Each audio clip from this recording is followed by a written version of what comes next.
ನಮಸ್ತೆ ಸ್ನೇಹಿತರೆ, ನಾನು ರೇಖಾ. ನಿಮಗೆ ಕತೆ ಹೇಳೋಣ. ಒಂದು ವಾರಕ್ಕೆ ಒಂದು ಕತೆ ಹೇಳಬೇಕು ಅಂದ್ಕೊಂಡಿದ್ದೀನಿ. ನನ್ನ ಸ್ನೇಹಿತರೆಲ್ಲ ಕತೆ ಹೇಳೋದನ್ನು ನಿಲ್ಲಿಸಬೇಡ ಅಂತ ಹೇಳಿದ್ರಿಂದ, ಪ್ರತಿದಿನ ಬೇಡ, ವಾರಕ್ಕೊಂದು ಕತೆನ ಶನಿವಾರ ಅಥವಾ ಭಾನುವಾರ. ನೀವೆಲ್ಲರೂ ಕೇಳೋಕ್ಕೆ ಇಂಟ್ರೆಸ್ಟಿಂದ ಕಾಯ್ತಾ ಇದ್ದೀರಾ ಅಂದ್ಕೊಂಡಿದ್ದೀನಿ. ಖಂಡಿತ ನೀವು ನಿಮ್ಮ ಮಕ್ಕಳಿಗೆ ಕೂಡ ಈ ಕತೆಗಳನ್ನು ಕೇಳಿಸಿ. ಖಂಡಿತ ಒಳ್ಳೊಳ್ಳೆ ಕತೆಗಳನ್ನು ತಗೊಂಡು ಬರ್ತೀನಿ ಸ್ನೇಹಿತರೆ. ಹಾಗಿದ್ದರೆ ಇವತ್ತಿನ ಕತೆ ಯಾವುದಪ್ಪ ನೋಡಿ, ಕೇಳಿ ಮೊದಲು, ಆಮೇಲೆ ನೀವೇ ಹೇಳಿ. ಒಂದೂರಲ್ಲಿ ಒಬ್ಬ ರೈತ ಇರ್ತಾನೆ. ಅವನು ತೋಟದ ಮನೇಲಿರ್ತಾನೆ. ಅವನ ಮನೆ ಸುತ್ತ ತೋಟ, ಹೊಲ, ಗದ್ದೆ ಇದ್ದು ಒಂದು ಸಂತೃಪ್ತಿಯಾದಂಥ ಜೀವನವನ್ನು ಮಾಡ್ಕೊಂಡಿರ್ತಾನೆ. ಅವನ ಜೊತೆ ಒಂದು ಹಸು ಇರುತ್ತೆ, ಒಂದು ಕುರಿ ಇರುತ್ತೆ, ಒಂದು ಕೋಳಿ ಸಾಕೊಂಡಿರ್ತಾನೆ. ಹೀಗೆ ಅವನ ಹೆಂಡತಿ ಮಕ್ಕಳ ಜೊತೆ ತುಂಬ ಖುಷಿಯಾಗಿರ್ತಾನೆ. ಆಮೇಲೆ ಒಂದು ಸರಿ ಆ ತೋಟದಲ್ಲಿರ್ತಕ್ಕಂಥ 2 ಇಲಿಗಳು ಹೋಗಿ ಈ ರೈತನ ಮನೇಲಿ ಸೇರಿಕೊಳ್ಳುತ್ತೆ. ನೋಡಿ, ರೈತನ ಮನೇಲಿ ಚೆನ್ನಾಗಿ ಕಾಳು ಕಡಿ ಇದೆ, ದವಸ ಧಾನ್ಯ ಇದೆ, ಎಲ್ಲವನ್ನು ತಿಂದ್ಕೊಂಡು ಜೊತೆಗೆ ರೈತನ ಬಟ್ಟೆಗಳನ್ನು ಕಚ್ಕೊಂಡು ಆರಾಮಾಗಿರ್ತವೆ ಇಲಿಗಳು. ರೈತನಿಗೆ ಸಾಕಾಗಿ ಹೋಗ್ಬಿಡುತ್ತೆ. ಅವನ ಹೆಂಡತಿ ಅಂತೂ ಏನ್ರಿ ಇದು, ಎಲ್ಲ ಕಾಳು ಕಡಿ ಎಲ್ಲ ಹಾಳಾಗ್ತಾ ಇದೆ, ಏನು ಮಾಡಬೇಕು ಅಂತ ಹೇಳಿದಾಗ ರೈತ, ಇದೆಲ್ಲ ಇಲಿಗಳದೇ ಕಾಟ, ಇವತ್ತು ಸಂತೆಗೆ ಹೋಗಿ ಬಲೆ ತೊಗೊಂಬರ್ತೀನಿ ಅಂತ ಹೇಳ್ತಾನೆ. ಆವಾಗ ರೈತ ಹೋಗಿ ಸಂತೆಯಲ್ಲಿ ಒಂದು ಬಲೆನ ತೊಗೊಂಡು ಬರ್ತಾನೆ. ಆವಾಗ ಹೆಂಡ್ತಿಗೆ ತೋರಿಸ್ತಾನೆ, ನೋಡಿ ಬಲೆ ತಂದಿದ್ದೀನಿ, 1-2 ಬೋಂಡ ಕರೆದ್ಬಿಡು, ಇವತ್ತು ರಾತ್ರಿ ಈ ಬಲೆಯಲ್ಲಿ ಬೋಂಡ ಇಡೋಣ, ಅಷ್ಟರಲ್ಲಿ ಇಲಿ ಬಂದು ಬೋಂಡ ತಿನ್ನೋಕ್ಕೆ ಖಂಡಿತ ಬರುತ್ತೆ, ಆವಾಗ ಇಲಿನ ನಾವು ಕೊಂದಾಕ್ಬಿಡೋಣ ಅಂತ ಹೇಳ್ತಾನೆ. ಆವಾಗ ಅವಳು ಸರಿ ಆಯಿತು ಅಂತ ಹೇಳಿ ಒಳಗಡೆ ಬೋಂಡ ಕರೆಯೋಕ್ಕೆ ಹೋಗ್ತಾಳೆ ಸ್ನೇಹಿತರೆ. ಇದನ್ನು ಗಂಡು ಇಲಿ ಕೇಳಿಸ್ಕೊಂಡ್ಬಿಡುತ್ತೆ. ಕೇಳಿಸ್ಕೊಂಡು ಫುಲ್ ಭಯ, ಗದ ನಡ್ಗಕ್ಕೆ ಸ್ಟಾರ್ಟ್ ಮಾಡಿಬಿಡುತ್ತೆ. ಓಡೋಗುತ್ತೆ, ಹೆಂಡತಿ ಹತ್ರ ಹೇಳುತ್ತೆ, ನೋಡೆ ರೈತ ನಮ್ಮನ್ನು ಕೊಲ್ಲಬೇಕು ಅಂತ ಬಲೆ ತೊಗೊಂಡು ಬಂದಿದ್ದಾನೆ, ನಾವೇನಪ್ಪ ಇವನಿಗೆ ಅನ್ಯಾಯ ಮಾಡಿದ್ದೀವಿ, ಏನೋ ಅವ್ನ ಮನೇಲಿರೋ ಒಂದಿಷ್ಟು ಕಾಳು ಕಡಿ ತಿನ್ಕೊಂಡಿದ್ದೀವಲ್ಲ ಅಂತ ಹೇಳುತ್ತೆ. ಇವಳ್ದು ಹೌದು ಹೌದು ಹೌದು ಅನ್ನತ್ತೆ. ಆಮೇಲೆ ಅದಕ್ಕೆ ಭಯ, ಫುಲ್ ಟೆನ್ಷನ್, ಅಯ್ಯೋ ನಮ್ಮನ್ನು ಕೊಂದುಬಿಡ್ತಾನೆ, ರೈತ ಬಲೆಯಲ್ಲಿ ಸಿಕ್ಕಾಕೊಂಡ್ಬಿಡ್ತೀವಿ ಅಂತ ಅದಕ್ಕೆ ಫುಲ್ ಟೆನ್ಷನ್ ಆಗಿ ಮನೆ ಹಿಂದೆ ಕೋಳಿ ಕಟ್ಟಿರ್ತಾರಲ್ಲ, ಕೋಳಿ ಹತ್ರ ಹೋಗುತ್ತೆ. ಕೋಳಿ ಅಣ್ಣ ನೋಡು, ರೈತ ಇಷ್ಟು ಮಾಡೋದು ಅನ್ಯಾಯ ಅಲ್ವಾ, ನಾವೇನು ಮಾಡಿದ್ದೀವಿ, ಏನು ತಪ್ಪು ಮಾಡಿದ್ದೀವಿ, ಬಲೆ ತಂದುಬಿಟ್ಟಿದ್ದಾನೆ ನಮ್ಮನ್ನು ಕಟ್ಟು ಹಾಕೋಕ್ಕೆ, ನಮ್ಮನ್ನು ಕೊಂದು ಹಾಕೋಕ್ಕೆ ಅಂತ ತನ್ನ ಅಳಲನ್ನ ಹೇಳ್ಕೊಳುತ್ತೆ, ತನ್ನ ಕಷ್ಟನ ಹೇಳ್ಕೊಳುತ್ತೆ. ಆವಾಗ ಕೋಳಿ ಹೇಳುತ್ತೆ, ಅಯ್ಯೋ ಬಲೆ ತಂದಿದ್ದು ನಿನಗೆ, ನನಗೇನಲ್ಲಪ್ಪ, ನನಗೆ ಸಂಬಂಧ ಇಲ್ಲ ಅಂತ ಹೇಳಿ ದಿಮಾಕು ಮಾಡಿಕೊಂಡು ಹೆಜ್ಜೆ ಹಾಕ್ಕೊಂಡು ಹೋಗುತ್ತೆ. ಪಾಪ ಮತ್ತು ಇಲ್ಲಿ ಟೆನ್ಷನ್ ಅಲ್ವಾ, ನೋಡಿ ಯಾರಿಗಾಗಲಿ ಏನಾದ್ರು ಒಂದು ಟೆನ್ಷನ್ ಆದರೆ ಅಥವಾ ಏನಾದ್ರು ಪ್ರಾಬ್ಲಮ್ ಆದರೆ ಅದಕ್ಕೆ ಏನಾದರೂ ಒಂದು ಸೊಲ್ಯೂಷನ್ ಸಿಗುತ್ತೇನೋ ಅಂತ ಯಾರ ಹತ್ರನೂ ಹೇಳ್ಕೊತಾರೆ, ಹೌದಾ. ಪಾಪ ಹೋಗಿ ಹೇಳ್ಕೊಳುತ್ತೆ. ಅಲ್ಲಿಂದ ಮತ್ತೆ ಕುರಿ ಅಣ್ಣನ ಹತ್ರ ಹೋಗುತ್ತೆ. ಕುರಿ ಹುಲ್ಲು ತಿನ್ಕೊಂಡು ಕೂತಿರುತ್ತೆ. ಕುರಿಯಣ್ಣ ನೋಡು ಕುರಿಯಣ್ಣ, ರೈತ ಮಾಡ್ತಿರೋದು ನ್ಯಾಯನ, ನಾವೇನೋ ಮನೇಲಿ ಸ್ವಲ್ಪ ಆರಾಮಾಗಿದ್ವಿ, ನಾವು ಅವನಿಗೆ ಕಾಟ ಕೊಡ್ತೀವಿ ಅಂತ ಹೇಳಿಬಿಟ್ಟು ಬಲೆ ತಂದುಬಿಟ್ಟಿದ್ದಾನೆ, ಬಲೆಯಲ್ಲಿ ಸಿಕ್ಕಾಕೊಂಡ್ಬಿಟ್ರೆ ನಾವು ಸತ್ತೋಗ್ಬಿಡ್ತೀವಿ, ಏನು ಮಾಡಬೇಕು ನೀನಾದ್ರು ಸ್ವಲ್ಪ ಹೇಳು ಅಂತ ಹೇಳಿದಾಗ ಕುರಿ ಅಲ್ಲಾಡಿಸ್ತಾ, ಅಯ್ಯೋ ಈ ಬಲೆನ ನೋಡಪ್ಪ ಹುಷಾರಾಗಿರಪ್ಪ, ನಾವೇನು ಮಾಡೋಕ್ಕಾಗತ್ತೆ ನೋಡು ಆಯಿತಾ ಅಂತ ಹೇಳಿ ಹುಲ್ಲು ತಿನ್ಕೊಂಡು ಮತ್ತೆ ಕೂತ್ಬಿಡುತ್ತೆ. ಪಾಪ ಇಲ್ಲಿಗೆ ಎಷ್ಟು ಕಷ್ಟ ಗೊತ್ತಾ, ಓಡಾಡುತ್ತಾ ಇದೆ ಅದು ಮನೆ ತುಂಬ ಅಲ್ಲಿ ಇಲ್ಲಿ ಎಲ್ಲ. ಕೊನೆಗೆ ಅದಕ್ಕೆ ನೆನಪಾಗುತ್ತೆ, ಹಸು ಹತ್ರ ಹೋಗೋಣ ತಡಿ ಅಂತ.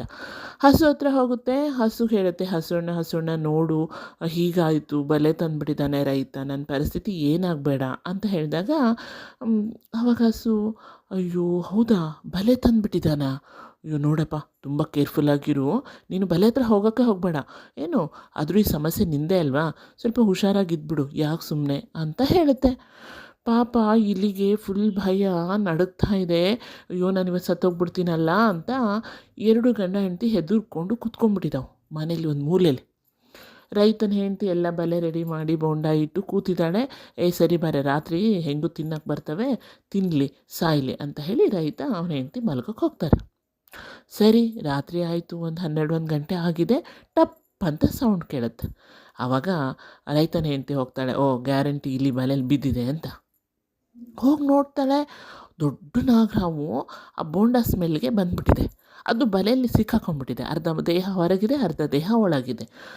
ಅದು ಹಾಗೆ ಸಿಟ್ಟು ಬಂದುಬಿಟ್ಟಿದೆ, ನೋಡಿ ಹಾವಲ್ಲ ಬುಸ್ ಬುಸ್ ಬುಸ್ ಅಂತ ಇದೆ. ಇವಳು ನಿದ್ದೆಗಣ್ಣಲ್ಲಿ ಇಲಿ ಸಿಕ್ಕಿದೆ ಅಂದ್ಕೊಂಬಿಟ್ಟು ಬಲೆ ಹತ್ರ ಕೈ ಇಡೋದಕ್ಕೂ ಹಾವು ಸಿಟ್ಟಿಗೆದ್ದು ಬುಸ್ ಅಂತ ಕಚ್ಚಿಬಿಡ್ತು. ಅವಳಿಗೆ ವಿಷ, ನೋಡಿ ನಾಗರವಲ್ಲ, ವಿಷ ಹಾಗೆ ಇಮಿಡಿಯೇಟ್ ಹಾಗೆ ಅವಳಿಗೆ ಇದ್ದಾಕ್ಷ ಅಲ್ಲೇ ಇರ್ತಕ್ಕಂಥ ನಾಟಿ ವೈದ್ಯರನ್ನ ಕರೆಸ್ತಾರೆ. ಆವಾಗ ನಾಟಿ ವೈದ್ಯ ಹೇಳ್ತಾನೆ, ಇಲ್ಲ ಇಲ್ಲ, ಇವಳಿಗೆ ಇಮಿಡಿಯೇಟ್ ಕೋಳಿ ಸಾರು ಮಾಡಿ ಹಾಕ್ಬಿಡಿ, ಸ್ವಲ್ಪ ಪರವಾಗಿಲ್ಲ ವಿಷ ಇರುತ್ತೆ, ಹಾಗೆ ಹಾಸ್ಪಿಟ್ಲಿಗೆ ಕರ್ಕೊಂಡು ಹೋಗ್ಬೇಕು ನೀವು ಮುಂದಕ್ಕೆ ಅಂತ ಹೇಳ್ತಾರೆ. ಆವಾಗ ನಾಟಿ ವೈದ್ಯ ಸ್ವಲ್ಪ ಔಷಧಿ ಹಾಕ್ತಾನೆ. ಆಮೇಲೆ ಏನಾಗುತ್ತೆ, ಆ ಇಲಿಗಳು ನೋಡ್ತವೆ, ಇಲಿಗಳೆರಡು ಬಚಾವಾಗ್ಬಿಟ್ಟಿದ್ದಾವೆ. ಅಯ್ಯೋ ದೇವ, ನಾವು ಬಚಾವಾಗ್ಬಿಟ್ವಲ್ಲ ಅಂತ ಅವು ಖುಷಿ ಆಗ್ಬಿಡುತ್ತೆ. ಆಮೇಲೆ ಈ ಕಡೆ ಆ ಕೋಳಿ ನೋಡಿ, ಆ ಕೋಳಿ ಜಂಬದಿಂದ ಕುಣ್ದಿತ್ತಲ್ಲ, ಆ ಕೋಳಿನ ಕತ್ತರಿಸಿ ರೈತ ಅಡುಗೆ ಮಾಡಿ ಸಾರು ಮಾಡಿ ಅವನ ಹೆಂಡತಿಗೆ ತಿನ್ನಿಸ್ತಾನೆ. ಸ್ವಲ್ಪ ಹಂಗೆ ಹಿಂಗೆ ಆರಾಮ ಅನಿಸ್ತದನ. ಆವಾಗ ನೆಂಟರೆಲ್ಲ ಬಂದುಬಿಡ್ತಾರೆ. ಅಯ್ಯೋ ಎಲ್ಲ ಜನ ಬಂದು, ಏನೋ ನಿನ್ನ ಹೆಂಡ್ತಿಗೆ ಹಾವು ಕಚ್ಬಿಡ್ತಂತಲ್ಲ ಹಾಗೆ ಹೀಗೆ ಅಂತಾರೆ. ಆವಾಗ ಹೌದು ಹೌದು ಅಂತಾನೆ. ಸರಿ ಎಲ್ಲ ಮತ್ತೆ ನೆಂಟರು ಬಂದಾರಲ್ಲ ಅಡುಗೆ ಮಾಡಬೇಕು. ಅವಾಗ ಏನು ಮಾಡ್ತಾನೆ ಅವನು, ಆ ಕುರಿ ಇತ್ತಲ್ಲ ಆ ಕುರಿನ ಕತ್ತರಿಸ್ಬಿಡ್ತಾನೆ. ಕುರಿನ ಕತ್ತರಿಸಿ ಮಟನ್ ಬಿರಿಯಾನಿ ಏನೇನೋ ಎಲ್ಲ ನಾನ್ ವೆಜ್ ಅಡುಗೆನ ಮಾಡಿ ನೆಂಟರಿಗೆಲ್ಲ ತಿನ್ನಿಸ್ತಾನೆ. ನೋಡಿ ಕುರಿನೂ ಸತ್ತೋಯ್ತು. ಆಮೇಲೆ ಎಲ್ಲರೂ ಹೇಳ್ತಾರೆ, ಇಲ್ಲ ಸಿಟಿಗೆ ಕರ್ಕೊಂಡು ಹೋಗ್ಬಿಡು, ಅಲ್ಲೇನಾದ್ರು ಟ್ರೀಟ್ಮೆಂಟ್ ಕೊಡ್ತಾರೆ ಅಂತ. ಸರಿ, ಅವ್ನ ಹೆಂಡ್ತಿನ ಅವ್ನು ಸಿಟಿಗೆ ಕರ್ಕೊಂಡು ಹೋಗಬೇಕು. ಸಿಟಿಗೆ ಕರ್ಕೊಂಡು ಹೋಗ್ಬೇಕಂದ್ರೆ ಸುಮ್ಮನೆನಾ, ಖರ್ಚು ತಾನೆ. ಆವಾಗ ಏನು ಮಾಡ್ತಾನೆ, ನನ್ನ ಹತ್ರ ಹಸು ಇತ್ತಲ್ಲ, ಹಸುನ ಮಾರ್ತಾನೆ.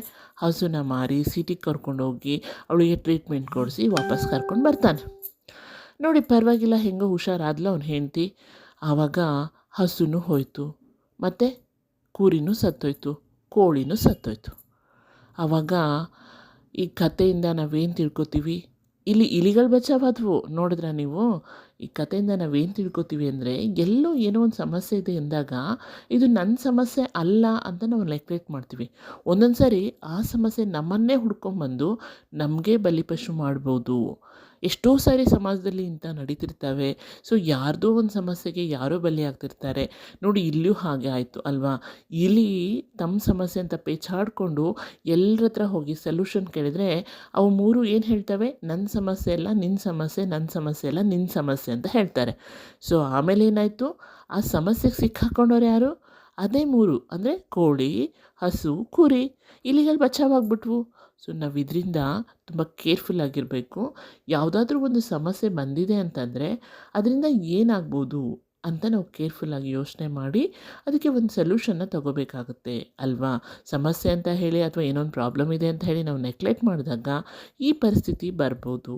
ಸೊ ಹಾಗಿದ್ರೆ ನಾವೆಲ್ಲ ಪ್ರತಿ ಸಲನೂ ಯೋಚನೆ ಮಾಡಿ ಹೆಜ್ಜೆಯನ್ನು ಇಡಬೇಕು. ನಿಮಗೆಲ್ಲ ಈ ಕತೆ ಅರ್ಥ ಆಯಿತು ಮತ್ತು ಇಷ್ಟ ಆಯಿತು ಅಂದ್ಕೊಂಡಿದ್ದೀನಿ. ಇಷ್ಟ ಆಗಿದ್ದರೆ ಲೈಕ್ ಮಾಡಿ, ಶೇರ್ ಮಾಡಿ, ಹಾಗೆಯೇ ನಿಮ್ಮ ಸ್ನೇಹಿತರೊಂದಿಗೆ ಹಂಚ್ಕೊಳ್ಳಿ. ಫಸ್ಟ್ ಟೈಮ್ ನೋಡೋರು ಸಬ್ಸ್ಕ್ರೈಬ್ ಮಾಡೋದನ್ನು ಮರಿಬೇಡಿ. ನಿಮ್ಮ ಸಪೋರ್ಟ್ ಸದಾ ಹೀಗೆ ಇರಲಿ. ಮತ್ತೊಂದು ವಿಷಯದೊಂದಿಗೆ ಬರ್ತೀನಿ. ವಾರಕ್ಕೊಂದು ಕತೆ ನೆನಪಿರಲಿ. ಧನ್ಯವಾದಗಳು.